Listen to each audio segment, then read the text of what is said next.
जहाँ रही हा भूलई हा ना बड़की है सखी। हाँ दोस्त हव दोस्त ने भई हा भूलई हा ना छोटकी है सखी।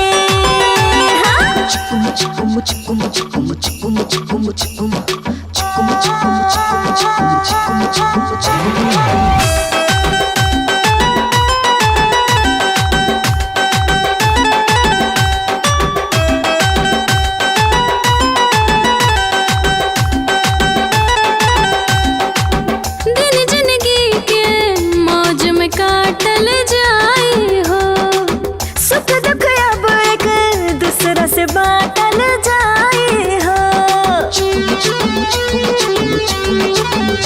अरे दिन जिंदगी के मौज में काटल जाए हो।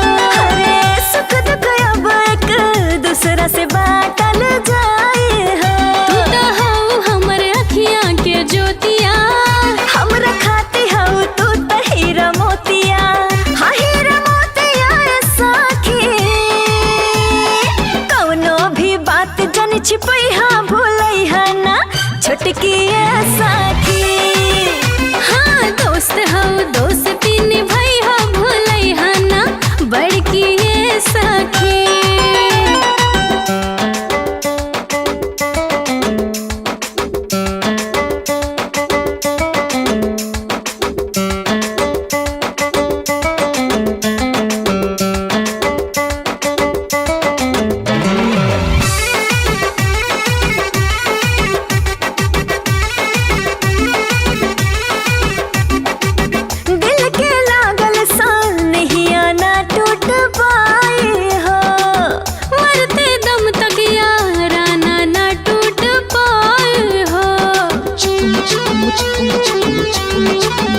हाँ दिल के लागल सान हिया ना टूट पाए हो। मरते दम तक याराना ना टूट पाए हो। बन के रहब तोहार परछाई गुन दोस्ती के दुनिया गाए हो गुन गाए सखी। अरे हमरा के छोड़ी जनी जई हा भूलई हा ना छोटकी सखी।